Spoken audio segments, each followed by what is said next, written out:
Hey everybody, it's Jenna. First of all, a bit of housekeeping. Your eyes are not deceiving you. I did get a new camera because my old one broke literally in the middle of recording this. I'm going to blame Brainiac for the technical difficulties. Thank you all so much for the support and the kind words around my recent chat with James Gunn. It really means the world. I mentioned in that video that I was closing in on 20,000 subscribers, and y'all got me past that goal within hours, which I really appreciate, especially because it happened on the 1-year anniversary of my very first video. My 100th video is coming up, and I'm planning on celebrating with a Q&A. I've gotten some great questions so far, some of which I might just spin off into entirely separate videos, but if you want to join the party and ask a question, I have a link in the description. Today's video is about Brainiac. It felt like the right time to make this video, especially now that Peacemaker Season 2 is done and everyone has begun to properly freak out over Man of Tomorrow, and specifically whether or not Brainiac is in it. I'm sure I'm going to get some comments under this video insisting that he is because some burner Twitter account or some random Instagram graphic told them so, but before we officially get an answer one way or another, I feel like Brainiac is someone who needs to be talked about, not only as a character, but as a vehicle for fandom expectation. Brainiac has one of my favorite things in the tapestry of superhero comics, a complicated first appearance. While he was technically created by Otto Binder and Al Plastino in 1958's Action Comics number 242, that was not the first time that his gimmick appeared in a Superman story. The idea of Superman fighting a cosmic villain who shrinks cities and keeps them under glass was first introduced by Wayne Boring in the Superman comic strip in the summer of 1958. This wasn't the first time that DC soft-launched a concept in that strip, as versions of Bizarro and Red Kryptonite were also introduced there before they debuted in the comics. Seriously, Marvel and DC's newspaper strips are this whole weird limbo of dumping dubious canon on young fans before they could conceivably know the difference. In the Superman strip, this early version of Brainiac was named Ramato, and he kept a Krypton city called Dur El-Va in a glass jar. This concept was then reconfigured into Brainiac, a name that, depending on who you ask, was either inspired by a toy supercomputer or 1940s slang. He also had a monkey named Coco, who sadly did not last long in the mainstream comics. Either way, he traveled across the galaxy looking for major cities to shrink so he could transport them to his home planet and rule over them. This naturally put him at odds with Superman, who happened to be on a commercial space flight when Brainiac's ship first whizzed by. That first Action Comics story is weird and charming, but also kind of beautiful. In multiple ways, it gives Clark a conflict that he can't just punch his way out of, because Brainiac is using advanced science and sometimes pure coincidence to beat him, and because one of the bottle cities is from Krypton, meaning that Clark now knows he's not the last of his people. Keep in mind, this was a year before Supergirl was even introduced, so that was a major development for him to learn. It weighed so heavily on him that he nearly kept himself tiny in order to revive the city, before his dad's old college roommate stepped in and saved him instead. Yes, that sentence is categorically true. Comics are great.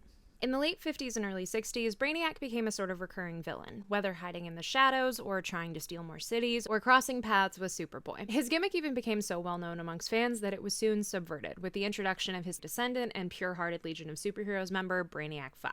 But eventually, Brainiac's whole deal got complicated. There are so many tangents I could go on, or layers upon layers of retcons that I could address. I rewrote and rearranged this section of my script so many times. If I even attempted to dive into the Brainiac family tree, it would make your head spin. It all began with 1964's Superman number 167, which revealed that Brainiac wasn't just another mad scientist. He was a robot. More specifically, he was a robot spy created by the computer tyrants of the planet Kolu, who wanted him to find more humanoid planets for them to rule over. To explain the existence of his non-robot descendant Brainiac 5, the computer tyrants gave Brainiac an adopted son named Vril Dox, who quickly ran away, led an uprising against the computer tyrants, and became known as Brainiac 2. Trust me, I know I'm actually my child comic retcon all too well. This origin lasted until the post-crisis status quo of the late 80s, when the adventures of Superman number 438 changed it once again. In this new origin, Brainiac started out as Vril Dox, a humanoid scientist on Kolu who was killed after trying to start a revolution. Right before he died, his consciousness traveled the galaxy and took over Milton Fine, a metahuman with psychic powers, also known by his stage name of The Amazing Brainiac. In 2008, Jeff Johns and Gary Frank's Brainiac arc in Action Comics tried to streamline things as much as humanly possible, which was a Herculean feat, by arguing that every previous Brainiac was really just a clone or a drone or a doppelganger, and that no one had really seen the quote-unquote real him. The New 52, of course, gave Brainiac another new origin as a scientist who discovered a war in the fifth dimension and was commanding robots and bottling cities in an effort to stop it. More recently, the post-rebirth version has tried to amalgam elements of all of these backstories together, while expanding his impact on the larger DCU through the Justice League and the Lantern Corps. The Absolute Universe also did a horrifying and honestly heartbreaking remix of his origin earlier this year. Like I said, that is really only the tip of the iceberg. Don't even get me started on the story with him in Y2K. Either way, that initial initial 1964 decision to turn Brainiac into a robot completely changed the role that he had within Superman's rogues gallery. It meant that he could never really be killed off because of how easy it was to upload his consciousness into another body. And his aesthetic and motivations could go into so many different directions, from altruistic scientist to maniacal conqueror to basically the Terminator. Some stories even folded in an extra layer of tragedy by having his computer program originate from Krypton instead of Colu. That specific storyline has been used in some fun ways in other media, with Superman the Animated Series, Smallville, Krypton, and My Adventures with Superman, all using it to great effect. I will also always give Smallville extra credit for how well they folded in the Milton Fine of it all. Sure, the malleability of Brainiac has always kept the heroes of the DCU and the fans on their toes, but in my mind, it has also created a weird problem. Fans can come in with their individual entry point to Brainiac and think that that is the only way to portray him. It's Plato's cave analogy. It's this meme. It's looking at a slice of something and, without even really knowing it, thinking that you are getting the entire pie. This isn't even exclusive to Brainiac. Honestly, I feel like it happens with the vast majority of big two superhero characters, just to varying degrees. The assumption that Superman is a boring Boy Scout, or that Reed Richards is a standoffish genius who hates his wife, or that the Bat Fam are each boiled down to a handful of quirky traits, all feel like examples of this to me. The best name that I can give for this tendency is fandom flanderization. If you're not familiar, flanderization is when a piece of media flattens the nuance of a character into a handful of cartoonish personality traits, named after the way that Ned Flanders has evolved or devolved over the course of The Simpsons. But in this case, it's not necessarily the piece of media that's doing it. It's the fans who engage with or go out of their way to ignore parts of the character in question. I get why some people approach Brainiac this way. Like I've made clear this entire video, trying to keep track of all of his different origin stories and goals can be confusing. But it feels like a lot of DC fans have, intentionally or not, flattened him into some sort of near immortal maniacal cosmic tyrant, who isn't even just a Superman villain anymore and can only be stopped by the combined might of the entire DC universe. It might be fans desperately trying to find DC's equivalent to Thanos, which is a whole separate conversation that I've been meaning to have, especially after the way people immediately latched onto Darkseid after the Salvation reveal. It might be, and I'm not over-exaggerating with this, the recency bias of how he was portrayed as the final boss of Injustice 2, and it might be because he has never properly appeared in a live-action movie, although many have tried. Richard Donner wanted Brainiac to be the main villain of his Superman 3, an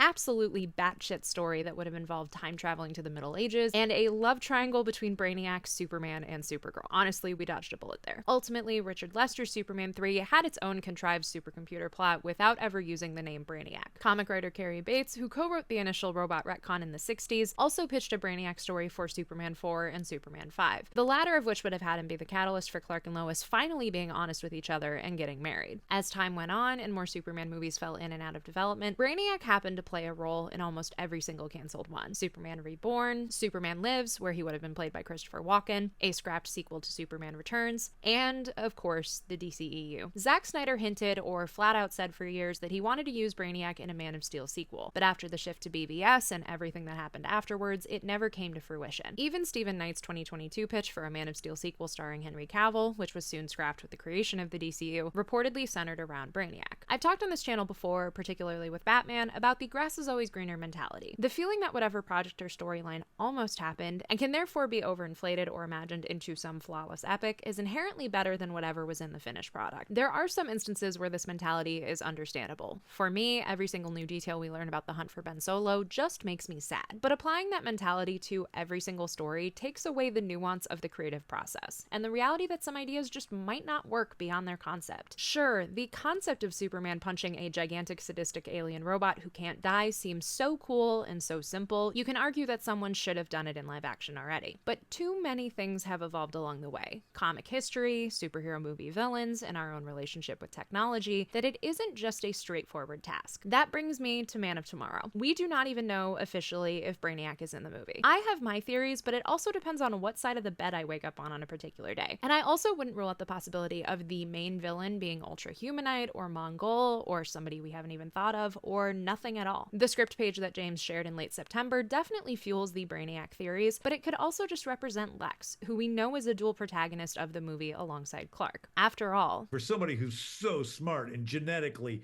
kind of hit the jackpot in terms of brain. And I don't know exactly how that's different than getting struck by lightning and being able to shoot, beams out of your eyes or whatever. And if Brainiac is in Man of Tomorrow, I think fans need to prepare for the reality that there are so many different ways that he can be portrayed on screen. He could have one of his many comic origins or a new one entirely. He could have something to do with Clark's ship being damaged in transit years ago, or the movie could just never address that at all. He could be an avenue to tackle the dangers of AI, something that I have personally been hoping for because that conversation is only getting more timely, or just the feelings of survivor's guilt, homesickness, and manipulation that he's provoked in the comics for decades. He could look like a gigantic scary robot, or like the erudite Silver Age mad scientist that he started out as. I personally have always leaned more towards the latter, especially now that we know the vibe of the DCU. Also because the actor that I've had in mind for several years now, I thought it made sense dramaturgically, would crush it in that Silver Age aesthetic. Either way, if you are only expecting Brainiac to be some cool and ultra powerful big bad to punch Thanos in a different font, you're looking at the slice and thinking that you're getting the whole pie. Not only because the villains of James's superhero projects have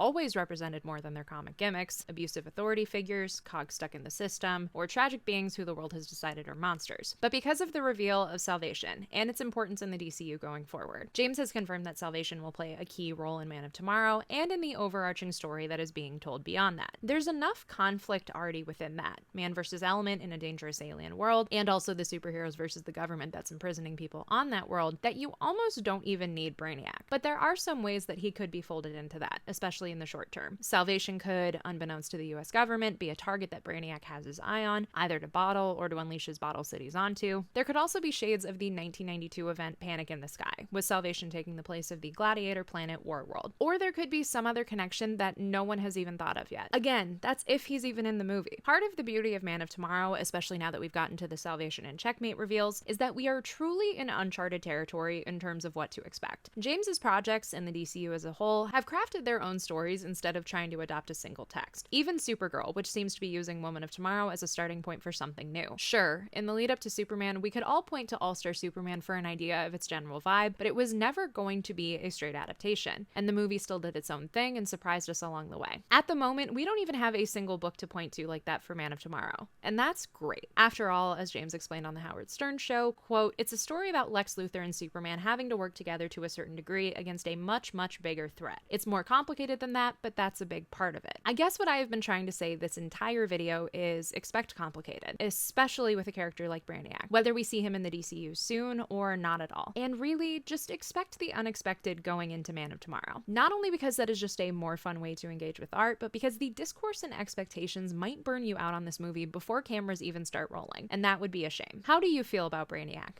Do you want him to be in Man of Tomorrow? Share your thoughts in the comments below, and please don't forget to like, subscribe, and share with your friends if you haven't already done so. Merch is available at the link in the description. As always, you can find me on social media, especially on Threads, at Hey It's Jenna Lynn. Thank you all so much for watching. See you soon for the 100th video, and as always, go read some comics.